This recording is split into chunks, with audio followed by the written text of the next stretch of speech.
Hello everyone, welcome to my channel Learn and Explore with Nishi. এটি আমার প্রথম YouTube video এবং আমি এই ভিডিওর মাধ্যমে আমার সারাদিনের কিছু খণ্ডচিত্র আপনাদের মাঝে তুলে ধরব। আসলে আমি একজন প্রাথমিক বিদ্যালয়ের শিক্ষক এবং আমার বিদ্যালয়টি আপনারা ভিডিওর শুরুতে দেখেছেন এটি গ্রামের মেঠো পথ দিয়ে আমাকে যেতে হয়। তো একজন শিক্ষকের আসলে নানা রকমের কর্মব্যস্ততা থাকে। একজন শিক্ষক পাঠদানের পাশাপাশি আসলে নানান রকমের কাজ করেন, যেমন আমাদের উপকরণ তৈরি, পাঠ পরিকল্পনা তৈরি, তাছাড়া আমাদের আইসিটি সংক্রান্ত নানা রকমের কাজ থাকে। এছাড়া তো পাঠদান করা তো আমাদের প্রধান কাজ। আমরা কিন্তু প্রাথমিক বিদ্যালয়ের শিক্ষকরা নানা রকমের জরিপ করে থাকি।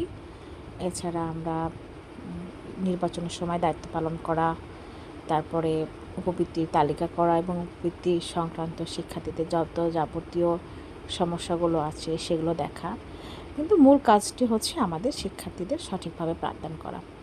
এবং 2017 সালের 29 অক্টোবর আমি প্রথম প্রাথমিক বিদ্যালয়ের শিক্ষক হিসাবে যোগদান করি এবং এ পর্যন্ত আমি 3টি বিদ্যালয়ে কাজ করেছি।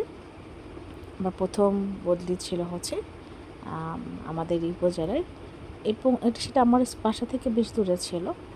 এরপরে আমি মাঝে একটি বিদ্যালয়ে বেশ কিছুদিন ডেপুটেশনে ছিলাম এবং বর্তমানে আমি 2024 সালে এখন বর্তমানে যে বিদ্যালয়টি রয়েছে সেই বিদ্যালয়টি রয়েছে।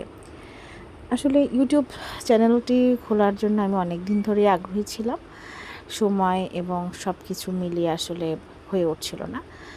এই ইউটিউব চ্যানেলটির মাধ্যমে আমি মূলত আমাদের প্রাথমিক বিদ্যালয়ের বিভিন্ন আমাদের শ্রেণী কার্যক্রম এবং আমাদের যে পাঠদানের বিভিন্ন কলা কৌশল রয়েছে সেগুলো আমি আপনাদের সাথে শেয়ার করার চেষ্টা করব, এবং একই সাথে কিভাবে আরও নতুন নতুন কৌশল বা উপায়ে আমরা শিক্ষার্থীদের পাঠটাকে আরও বেশি আরও বেশি আমরা কার্যকরী এবং স্থায়ী করতে পারি সে বিষয়ে আমরা নানা রকমের টিপস এবং ট্রিক্স থাকবে। আমরা সবাই বিভিন্ন প্রশিক্ষণ গ্রহণ করে থাকি। আমাদের প্রাথমিক বিদ্যালয়ের শিক্ষকদের জন্য একটি দীর্ঘমেয়াদী প্রশিক্ষণ রয়েছে, সেটা কি আমরা ডিপিএড। শিক্ষাদানের পাশাপাশি আমরা শিক্ষার্থীদের খেলাধুলার ব্যাপারেও যথেষ্ট পরিমাণে তাদের খেয়াল রাখা হয়। বর্তমানে শিক্ষার্থীদের ফুটবল টুর্নামেন্ট হয়, শিক্ষার্থীরা হচ্ছে জাতীয় পর্যায়ে নানান রকমের ক্রীড়া ও সাংস্কৃতিক প্রতিযোগিতায় অংশগ্রহণ করার মাধ্যমে নিজেদের প্রতিভাকে মেলে ধরছে এবং এর মাধ্যমে শিক্ষার্থীদের যে গুণাবলী রয়েছে সেটিও বিকশিত হচ্ছে। শিক্ষার্থীদের আমরা পাঠদানের পাশাপাশি কিন্তু তাদের শারীরিক এবং মানসিক সুস্থতার দিকে বিশেষভাবে খেয়াল রাখি। এই জন্য তাদের নিয়মিত তারা যেন খেলাধুলা করে, এতে তাদের শরীর এবং মন দুটি অনেক ভালো থাকে এবং বিদ্যালয়ে আসার প্রতিও তারা যথেষ্ট আগ্রহী হয়।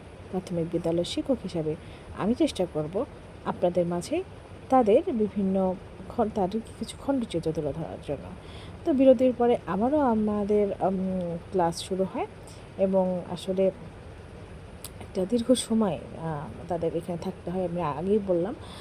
তো যাই হোক, আমরা শিক্ষাদানের যে কাজটি করছি, অনেকে হয়তো বা মনে করেন যে প্রাথমিক বিদ্যালয়ে হয়তো বা ওভাবে শিক্ষাদাতে করানো না। আসলে এই ধারণাটি ভুল।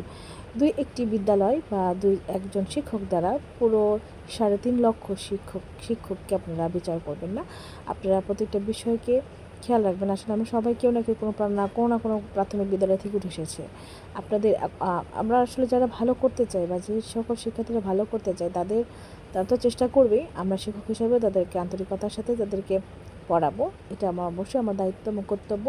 পাশাপাশি এখানে সার্বিকভাবে অভিভাবকের সহযোগিতা ভীষণ গুরুত্বপূর্ণ এবং ওরা যাতে নিয়মিত বিদ্যালয়ে আসেন এবং তারা যেন সম্পূর্ণভাবে একদম সফলভাবে প্রাথমিকের প্রান্তিক যোগ্যতাগুলো অর্জন করে তাদের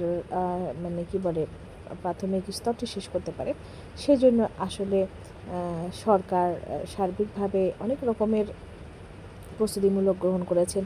আপনারা জেনে খুশি হবেন যে আমাদের এই শিক্ষার্থীরা কিন্তু সম্পূর্ণ অবৈতনিকভাবে পড়াশোনা করে এবং সরকার কিন্তু ইতিমধ্যে তাদের জন্য পোশাক, জুতা এগুলোও কিন্তু এখন দিবে এরকম আমরা শুনতে পাচ্ছি। তো এটা যদি হয় তাহলে নিঃসন্দেহে আমাদের প্রাথমিক শিক্ষার জন্য অত্যন্ত ইতিবাচক একটি দিক, এবং শিক্ষকদের বিভিন্ন সমস্যা অসুবিধার কথাগুলোও রয়েছে।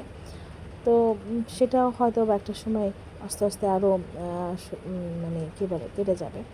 তো আসলে আমরা যারা কাজ করি প্রাথমিক বিদ্যালয়ে, তাদের অনেক কিছু জানতে হয়। যেমন তারা যেমন বাংলা পড়াবে, আবার ইংরাজি পড়াবে, অর্থাৎ একজন প্রাথমিক বিদ্যালয়ের শিক্ষক। তো আশা করি জানি না আমি কতটুকু আমার শিক্ষার্থীদের দিতে পারি, তবে চেষ্টা করি, এবং আপনারা দোয়া করবেন যেন আল্লাহ আমাকে যে মহান দায়িত্ব দিয়েছে এটি যেন আমি আমার শিক্ষার্থীদের প্রতি পালন করতে পারি, এবং এই নিষ্পাপ শিশুদের সাথে যেন কোনো অন্যায় বা তাদের প্রতি যেন দায়িত্ব জ্ঞানহীন কোনো কাজ যেন আমার দ্বারা না হয়। এবং আপনারা সবাই আমার ইউটিউব চ্যানেলটির সাথে থাকবেন, সাবস্ক্রাইব করবেন, লাইক করবেন। আশা করি আপনাদের আমার এই ইউটিউব চ্যানেলটির মাধ্যমে আমি আমার শিক্ষকতার জীবনের অনেক কিছু আপনাদের সাথে শেয়ার করতে পারব।